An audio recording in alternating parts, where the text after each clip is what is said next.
Okay, so we're going to take a look at the story in First Kings chapter 19. And this is the chapter that happens right after the remarkable showdown on Mount Carmel, and how God came through for Elijah and revealed himself to the people that he is the one true God, and how um, Elijah also slayed all the priests of Baal, and he prayed 7 times, and of course the rain came as a result of that. And despite all that has happened during the previous chapters up to that climactic event, we see that was a high, but now we see a low in chapter 19. Elijah experiences a very victorious event. God came through for him. Finally, things are happening where, hopefully the whole nation of Israel will turn around. But we see that the story continues here. So let's have somebody read verses 1 and 2. I'll read. Thank you. And Ahab told Jezebel all that Elijah had done, and without how he had slain all the prophets with the sword. Then Jezebel sent a messenger unto Elijah, saying, So let the gods do to me, and more also, if I make not thy life as the life of one of them by tomorrow about this time. Okay. So here's how the next chapter begins. Right after this climactic, phenomenal manifestation of God, where fire comes down from heaven, destroys the sacrifice and the altar, and a glorious victory for God, and Elijah was instrumental in that. But what do we see happening in verse 1? What happens? Ahab tells Jezebel what Elijah did. Okay, so he tells Jezebel everything that he witnessed, everything that happened on Mount Carmel, right? And also it goes, it mentions how he slain all the prophets with the sword. What prophets are these? The prophets of Baal. The prophets of Baal. Baal. Okay, yeah. Either way, some people pronounce it a difference. Like tomato. People say it differently. It doesn't matter. I guess it does matter for the people that are true to the Hebrew language, but then verse 2, how does Jezebel respond to this? She sent messengers to Elijah. Okay. With threats, basically. Okay. What do you kind of gather from this message? That say you're Elijah and you receive a message like this. What would be going on through your head? What would you be thinking? I mean, just put yourself in Elijah's shoes. What would you think about this if you heard this message sent directly to you? With the faith of Elijah, I wouldn't be scared. I would actually probably be happy, because I know that I have caused Jezebel to feel a certain way. Okay.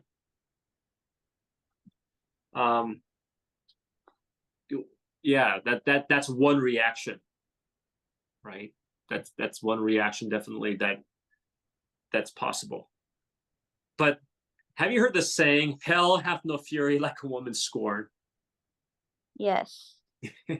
You can definitely see in this message that Jezebel, she is very angry, full of fury. Especially, hell hath no fury like a woman scorned, especially if she is an evil, adulterous woman. Yes. Not adulterous, idolatrous. I'm sorry.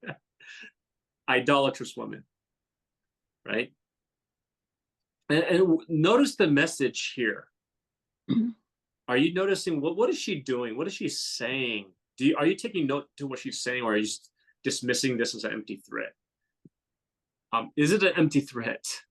Well, what is she saying here? I want you to observe this for a moment, because this is something that we can learn from. Okay. Let's just try to see how. Let's try to put ourselves in Elijah's shoes instead of looking at this from a third-person point of view. But let's try to see: are there instances where we have experienced things like this? All right. Just think about that. What is she? First of all, I want you to just analyze this message. What is she saying? She's basically saying, so let the gods do to me and more also. So she's putting it on herself. First of all, if I do not make your life as the life of one of them by tomorrow about this time. So she's giving a time frame, and she's Mhm. threatening his life. And if she doesn't do what she's going to do, then she wants the gods to do to her even worse. Yeah. So in other words, she's actually swearing to her gods. Right. Mhm. Right. Which is ironic, considering that he just proved that her gods have absolutely no power. Right. Yeah. And so she's swearing unto her gods. She's using her gods as a threat that she'll have Elijah killed by tomorrow. How would she accomplish this? You know, if I'm sure if you're Elijah, you're probably thinking about this. How is she going to accomplish this? Is she going to use a royal assassin? Is she going to use a bounty hunter? Is she going to use her Navy SEAL or strike team to take me out at my sleep or something like that? Like, when she makes a threat like this, there's so much weight to her threat, right? And she said, and she's just to make certain that her declaration that by tomorrow you're a dead man. And like Kristen said, didn't Elijah come out victorious in the showdown between Baal and God? Yes. And so thus proving that their God was nothing. And, you know, if you remember the story, didn't Elijah mock the priests of Baal and their God because they were nothing? Yep. Yes. Yeah. So if she is swearing to her gods now, who are her gods, who are nothing, that she'd carry out this execution, why would that be seen as a threat to Elijah? Because she believes in her God. So even though we know that even if she doesn't kill Elijah, that her gods aren't going to do anything to her, it shows that she has every inclination to make sure that what she's promising gets done. Mm-hmm. I would think too also that she's a person of power. Mm-hmm. And if the police said something to me, but then somebody said they were sending the National Guard, I might say, well, it's different when somebody with authority says they're going to, those gods, the priests who got killed were under her, but she says, I'm somebody and I'm going to do something. Yeah, and she has the power to do it. Right. Like almost immediately. Right. And also previously, she did something like that, like in Naboth. So he killed him and his sons, and she took the property that belongs to Naboth. Right. That's true. Good background information. And so it's like this: is God above the imperfect and corrupt government and court systems in the world? Yes. Puts them in and takes them out. Yes. No. He is. But do they still carry out things against you? Yes. despite that. Yes. Yes. You'll see this especially more in the last days, right? Like Jesus even warned that they will take you before kings and rulers, and they'll try you before them, or you'll have to answer for your faith before them. Jesus himself experienced that, right? John the Baptist experienced that. The apostles experienced that. The martyrs all experienced that, right? So even though God is above all the imperfect and corrupt court systems and government systems, yet they still will carry things out against you. And when they do carry things out against you, you wonder if God is all powerful when they exert their power anyway. After all, didn't she kill all the prophets of God? Yes or no? Yes. Yes. Yes. Right? And so now she's saying, Elijah, you're just another number. You're going to be just like one of them. You killed my priests. Well, you killed my priests of Baal, and you're going to be next. And you're just another number to me. I've killed many other prophets like you before, and you're no different. That's probably like what she's conveying to Elijah, right? And I was going to say, I don't necessarily question whether or not God is able or more powerful, but put in the circumstance of being threatened by someone in the world or of higher power government, I question whether or not God will intervene. It's not whether he's able, but Right. will he? Yeah, will he intervene, right? Yeah, that's a good point.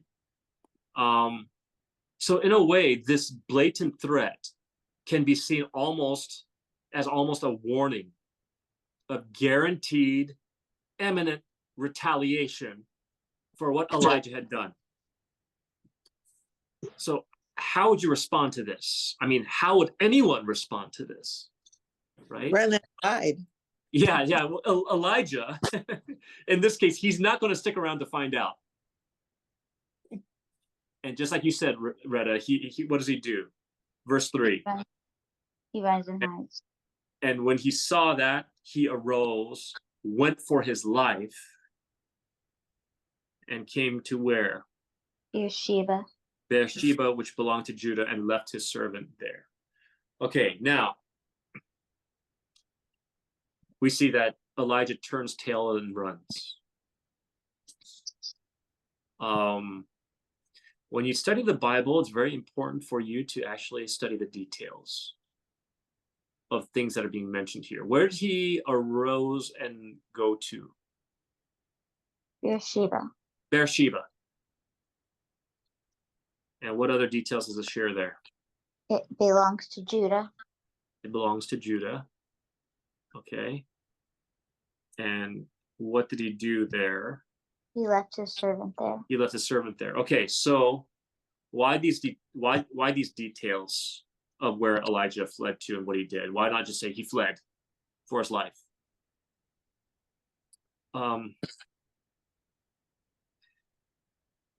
It's very interesting when you actually take a pause before you get into the story. You say, I want to get more into the story. You got to take a pause and study these things out, because it adds more when you understand the background and the details. It adds more power to the narrative that is being presented here. Let me ask you a question. Where does Beersheba sound familiar to you guys? Sounds familiar. It sounds familiar. Kristen, you're right. Where? Don't know. You don't know. Actually, Kristen, honestly, you do know. The first thing I think of is the Queen of Sheba. Okay. Are you asking where it is? What are you asking? Where the location is? I'm asking if you guys have heard of this location before and have we come across it before. Well, I know where that is. I think is it Isaac? There was this discussion about whales. There were 7 whales, and that's because the translation of Be'er Sheva means 7 wells. There was like I don't remember, but it was in Genesis or somewhere. They were fighting over a well where they take water out. I Mhm. think it was with Isaac or with Jacob. So I think that's where it happened. Okay. Act like it's kind of toasted, kind of. Am I right? I thought Hagar. Guru, did you say something? Hagar. Hagar, exactly. Hagar, yeah. Hagar. Remember we studied about Hagar? Ah, Okay, now see Hagar, remember Beersheba was mentioned when we studied about Hagar. All right, and coincidentally, Beersheba was also the place where Hagar and Ishmael went to in Genesis chapter 21 after they were sent away by Abraham. Yes. Remember that story? Yes. Okay. And Beersheba was a wilderness. They were sent to the wilderness of Beersheba. Beersheba means the well of the sevenfold oath. The well of the sevenfold oath. It was a city at the edge of Israel. Now get this. It says that they came to Beersheba, which belonged to where? Belonged to Judah. Judah. Okay, now where did Elijah come from? Israel. Israel. Yes. Okay, now if you guys know the history, Israel and Judah were two different territories. Mhm. Okay. King Ahab, which territory did he rule? Judah. No, No, Israel. Israel. Okay. He ruled Israel. Him and Jezebel. They both ruled Israel. Okay. Judah, right? So Beersheba was a territory which belonged to Judah, not Israel. Okay. So King Ahab and Jezebel were ruling over Israel. Judah was not their jurisdiction. Are you following? Yes. Okay. And during about this time, you know, the king of Judah was either King Asa or King Jehoshaphat, but most likely King Jehoshaphat was ruling over Judah at this time. Now, which one do you think was more? Which one do you think was better, Israel or Judah, in Well, regards to their relation to God? Judah. Judah. Judah was better. Yes. I mean, they were still true to the one true God. Israel was just totally in idolatry. Right? And so here's the thing. Elijah, he flees from the jurisdiction of Israel and Jezebel and Ahab. And he flees to Beersheba, which means he crossed the border to the other territory. Are you following? Mm-hmm. He crossed to the border of the more conservative side, you could say. And he fled the liberal side. I don't like to use those terms, but you get what I mean when I say that, right? Yes. So Elijah, he fled as far away from the clutches of Jezebel, wicked Jezebel, and he sought to find a better place to find haven from a liberal to conservative area. And it mentions his servant. He left his servant there. Who is the servant? Wasn't his servant Elisha? Gehazi. No, it was not. Gehazi was Elisha's servant. Okay. And this is not Elisha, because at the end of this chapter, he actually puts the mantle on Elisha. Right. Or calls Elisha to be his apprentice. So this is not Elisha, his servant. See, that's why we need to study these things, okay?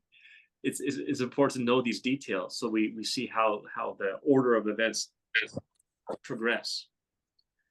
Do you guys know who the servant is and when the servant was last mentioned? No.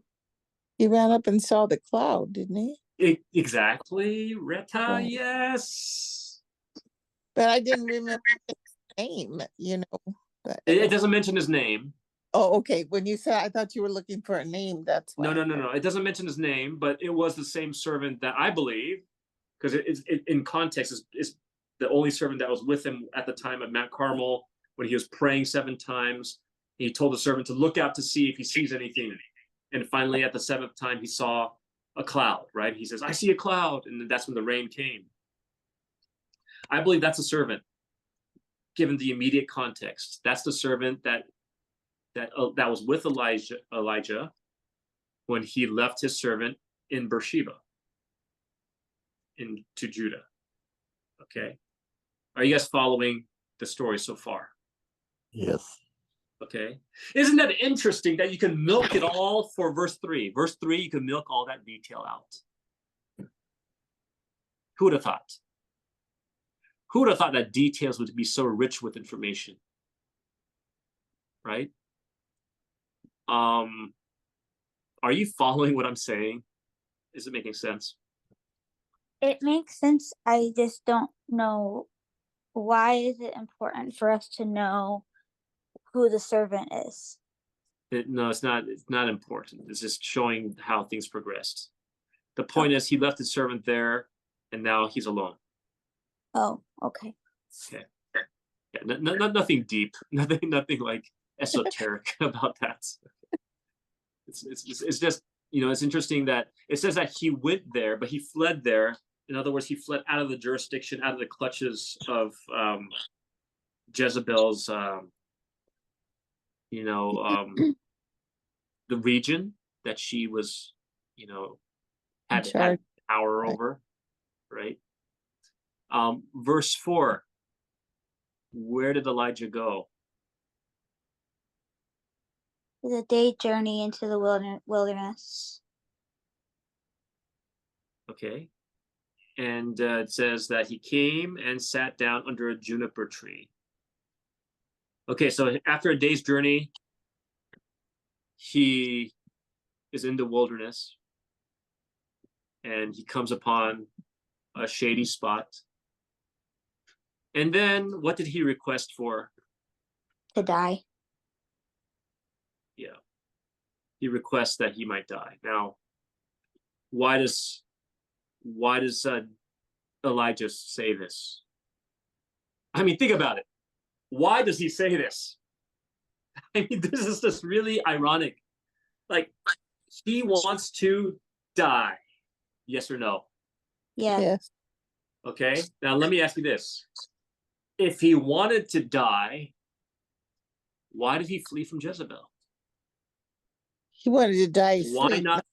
Why not remain after Jezebel made that threat, and then she could do the deed for him? He wanted to be by the hand of God, not by her. I'm thinking more along the lines of when we're in the wilderness, per se, sometimes we feel that way. Like,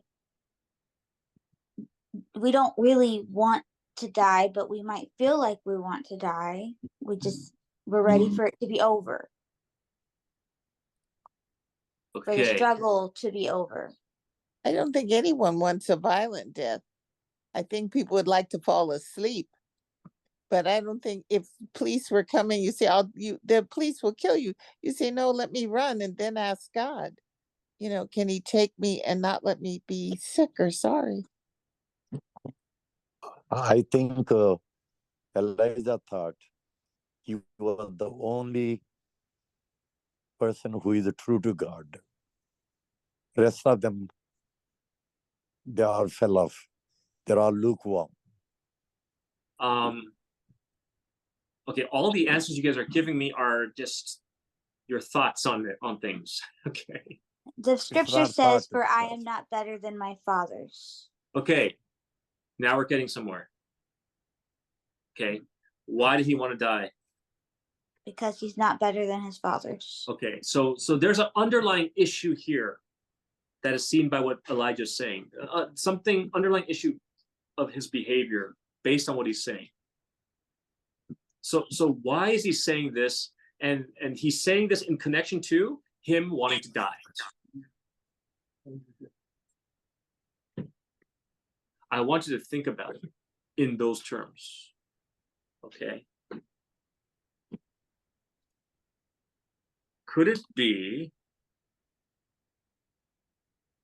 that there was an expectation that Elijah had after what God did on Mount Carmel? Okay, and of course, I'm just asking this from a human perspective. Can He- you elaborate by the word expectation? He might have expected to be in God's favor now that he proved God's power, and therefore, and also for the fact that he proved that Baal has no power, that maybe Jezebel, instead of getting angry, would have submitted to the one true God. Wait, say that last part again. Since he proved that Baal has no power, rather than getting angry and staying firm in her beliefs in Baal, she would have submitted to the one true God instead.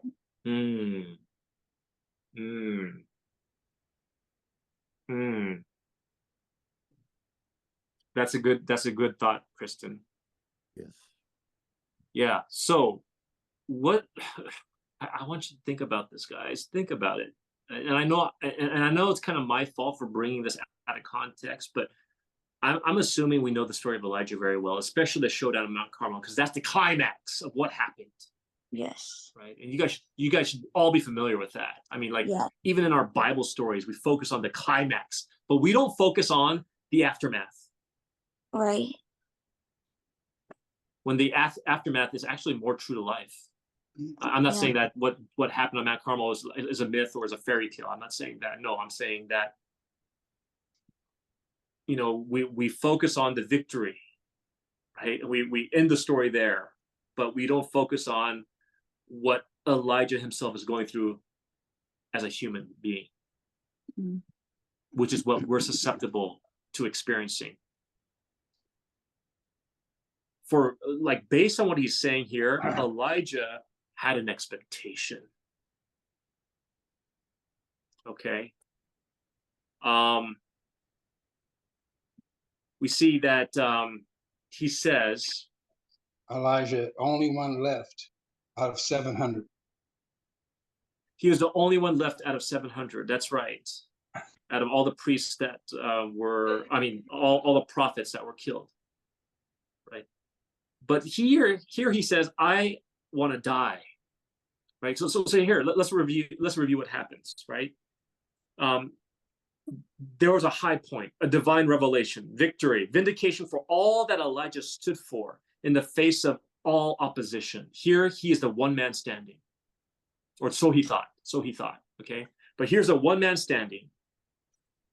And he prays, fire comes down out of heaven. The people in mass, they just exclaim, the one true God. The Lord, he is God. The Lord, he is God.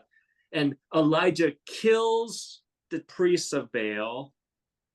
And then on top of that, Elijah prays 7 times and it rains after 3.5 years of no rain. And after all that, he gets a message from Jezebel. You're a dead man. I'm just paraphrasing to the point. You're a dead man. And now Elijah, he flees and he says, he gets to the juniper tree after one day's journey of fleeing, and he just, after dropping off the servant, and he says, just kill me now, Lord. Just take my life now. It's like Why? when you share the truth with someone you love. Like when I first learned about, the truths of Seventh-day Adventist, and I shared it with my family. I was excited, thinking, that they would see just like I did, but instead they got angry and they hated me, and I was part of a cult. And yeah, I feel like it's kind of the same thing here. Like I said, maybe he had hoped that Jezebel would have seen the truth Mm-hmm. and just submitted, but Right. instead she stood firm like a lot of other Christian denominations do, and refused to see, Mm-hmm. and instead became angry. Yeah. Yeah. There was so much compelling evidence on Mhm. Mount Carmel that day. Yes or Mhm. no? Yes. Yeah. Yeah. God revealed himself on Mount Carmel during that showdown. Yes or no? Yes. So the expectation, okay, based on when he said, I'm no better than my fathers, the expectation was due to all these miraculous things that occurred. The people acknowledging the one true God, even Ahab himself, King Ahab himself, allowed Elijah to do what he did. And to a certain extent, went along with what Elijah said. If you look at 1 Kings chapter 18, verse 40 and 41, right? Elijah tells King Ahab, eat and drink because there's going to be rain. And during the rain, of course, Elijah tells King Ahab to follow him, and Elijah had supernatural power, and he was able to run like ahead of the horses that Elijah was riding on in the chariot, right?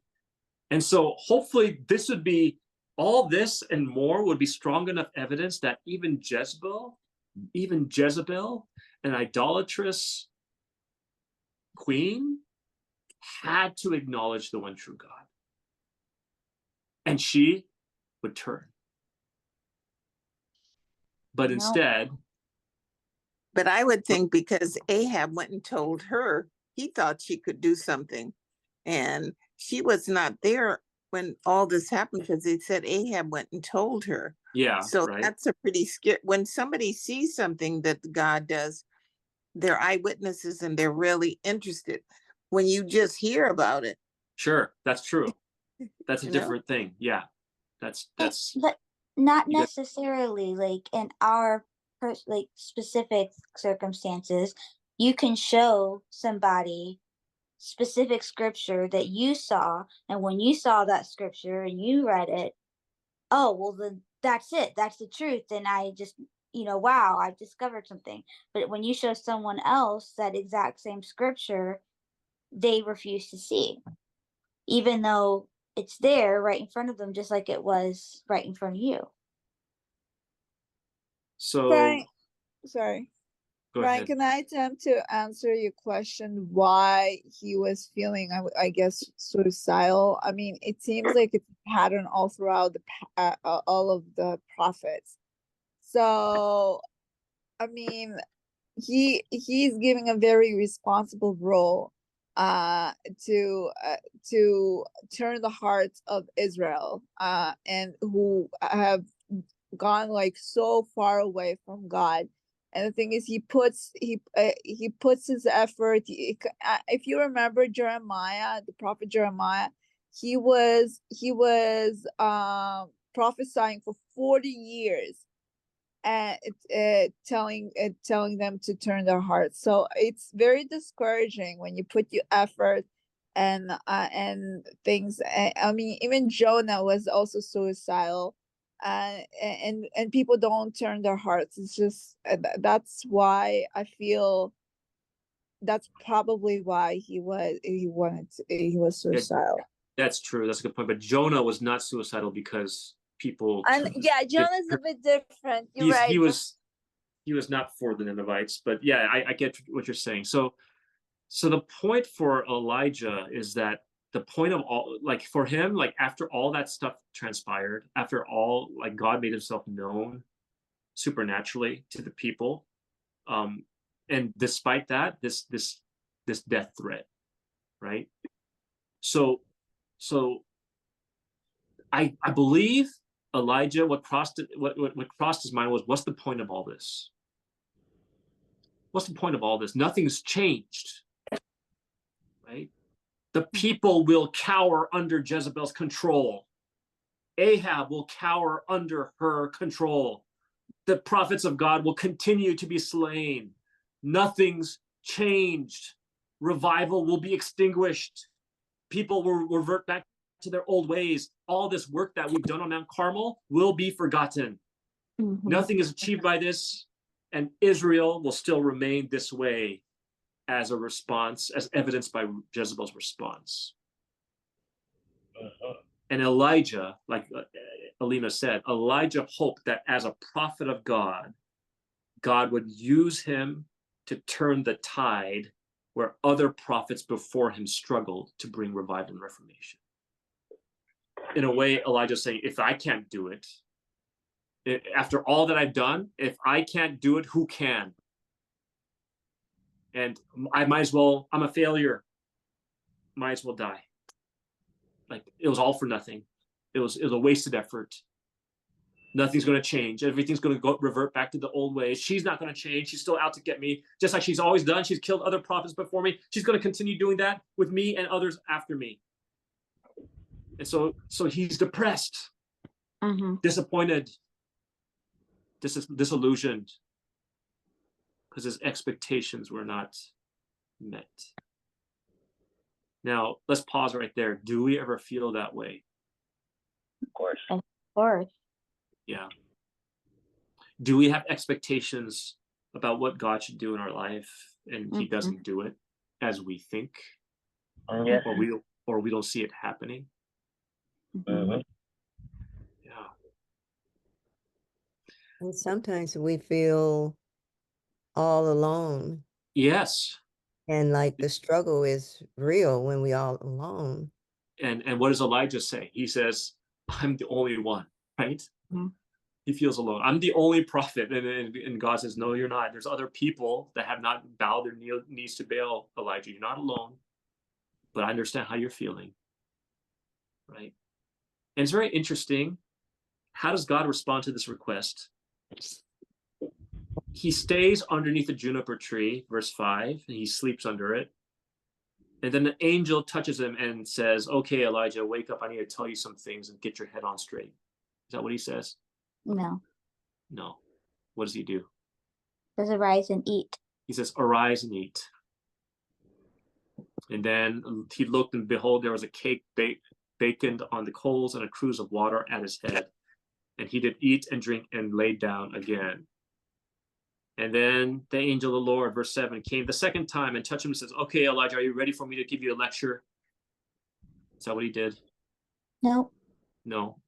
He said, arise and eat, because the journey is too great for thee. I want you to pause right here. God knows very well what's needed, especially in this case of depression, discouragement, and despair. And the first thing that God does, he encourages Elijah to eat. Anything that promotes well-being and mental health, and taking in food promotes that, right? Even the basic needs, something as basic as food, can do a lot to just help change your mood. So I think also we have to realize when we get depressed, that's when we go to bed, and that's when we're sleeping a lot. So God let us know that he was depressed, because once he got the food, he went right on back to sleep. And people always tell us, get up and do something. Don't just lay there sleeping. But sometimes you have to do that if it's bad enough. Right. So Elijah didn't realize this, but lack of food can lead to a lack of strength and emotional and mental well-being.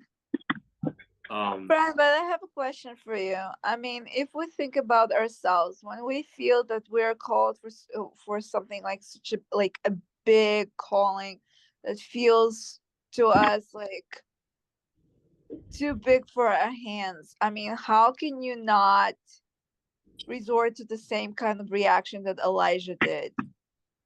What does the Bible say about Elijah? in I think in the book of James, it says Elijah was of like passions as us, right? So in other words, Elijah, his reaction, what he went through, his mental health, the challenge to his mental health is the same thing that, like, we should not think that he's above us because he's like this spiritual leader. No, it's saying that the text says that he was just like us he had the same passions as us. He had the same hangups as us. He had the same tendencies towards discouragement and depression as us. So that's exactly right. It's like this Elijah should be a very relatable character. My question was, where are the other 700 that he never did see? And that's why we feel alone, because when we're doing something, we sometimes don't see anybody doing what we're doing. Right. And that doesn't help us, right? No. Yeah. And it says, he arose and did eat and drink and went into the strength of the meat 40 days and 40 nights unto Horeb, the mount of God. And then he came hither unto a cave and lodged there, and behold, the word of the Lord came to him and said unto him, what doest thou here, Elijah? So here's a question. God's asking, what are you doing here, Elijah? Why is God? That kind of sounds similar to what was the first question that God asked in Genesis? He said, Adam, where are you? Right? Mm, Is it because God didn't know where Adam was? no. No. So why is he asking that question?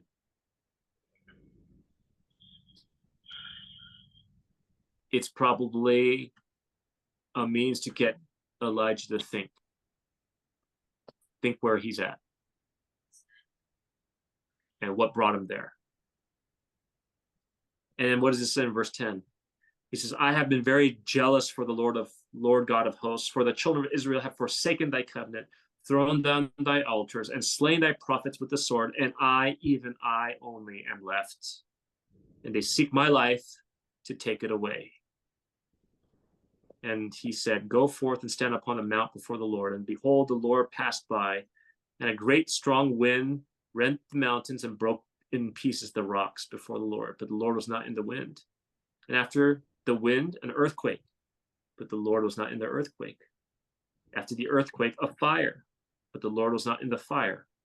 And after the fire, a still small voice. And it was so when Elijah heard it, he wrapped his face in his mantle and went out and stood in the entering in of the cave. And behold, there came a voice unto him again and says, what doest thou here, Elijah? And it's interesting. He says exactly the same thing in verse 10. It's like it's like verbatim, like word for word. This dialogue repeats twice.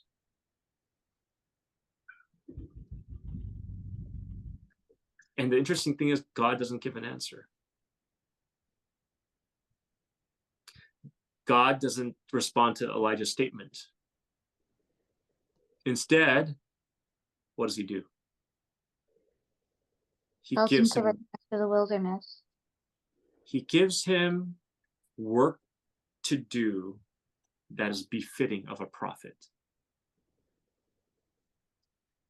To validate that God has further use for him, despite what Elijah's feeling. Alone, defeated, discouraged, invalidated. And God validates him. There's a lesson in this. Sometimes we want God to tell us, why, God?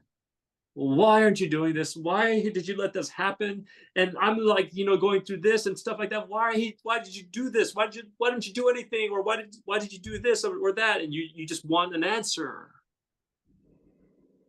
But do you get an answer? Yes. You get an answer, Vic. You get an answer. You're a lucky guy. Well, you get an answer, but it might not be what you want to hear. It might not be what you expect. Exactly, but in itself, it's with his infinite wisdom, we have to have that tremendous faith to say, okay, because doesn't it read that we have to be happy in misery when the trials and tribulations come? Mm-hmm. Because at the end, it's probably going to be better than what we actually want. Yeah. I mean, because most of the time, it had to happen to me. Yeah.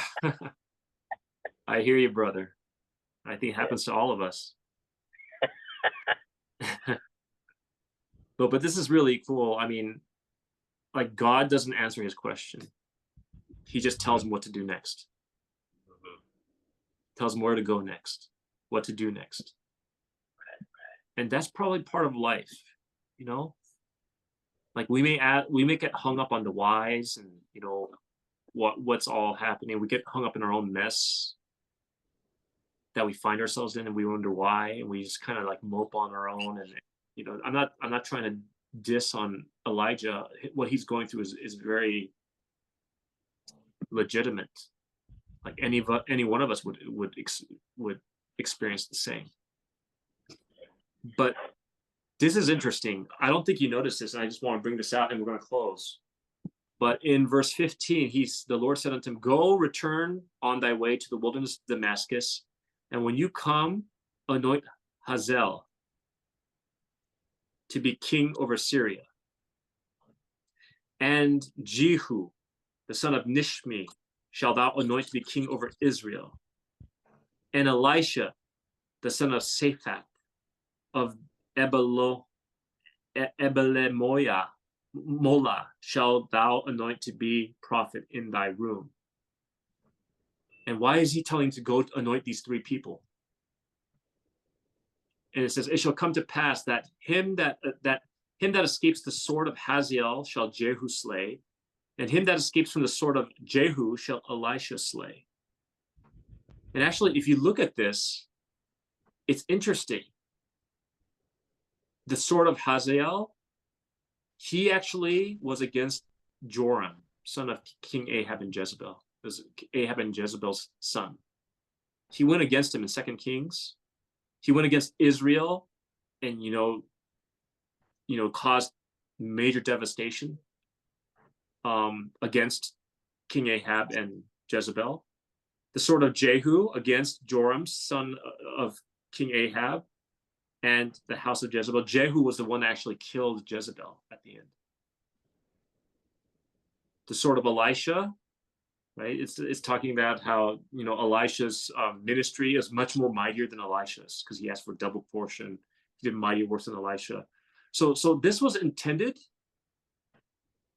as a prediction that by these persons God would punish King Ahab and Jezebel and the degenerate Israelites, and avenge the quarrel of his covenant. This was a prediction. This was a prophecy that by these people, God would punish them and avenge those who were destroyed by them, or their life was made miserable by them. Right. And in verse 18, "Yet I have left me 7,000 in Israel, all the knees which have not bowed unto Baal, and yet every mouth which has not kissed him." Here God addresses Elijah's concern that he's the only one left. So God does address what Elijah said. And so here's the thing. Elijah thought that after what happened in Mount Carmel, the end would be, there would be a final closure to everything. But that's not often the case. God says, "Yes, Elijah, you did great work, but I have something in the horizon to deal with those people. But in the meantime, you're going to be instrumental in the fact that you're going to anoint them to be king. You're going to anoint them to be prophet. And through your working in that, they're going to carry on that work to its completion." And so we're not just another number, although it kind of seems like that based on this story. We're not just another number, but God uses us all in periods in our life, in periods in history, to accomplish a progressive work that he is seeking to accomplish. And for me as a pastor, this is especially so. Like, I'm just one man. We're all gospel workers for God. We're just one person. It's not, the whole ministry is not hinging upon one person. It's not like dependent on one person. If that one person's gone, oh man, the whole thing's going to fall apart. Oh, that ministry is going to fall apart. That church is going to fall apart. If that pastor goes, how are we going to survive without them? We don't worry about that, because God has other people ready to fill those roles and to fill the need for that work to continue. But does that mean that he just uses us and then just leaves us be and we're a has-been? No. The story of Elijah ends with him finding Elisha, his successor. And Elisha follows him. And of course, Elisha was an amazing prophet after Elijah. And so, what are you doing here, Elijah?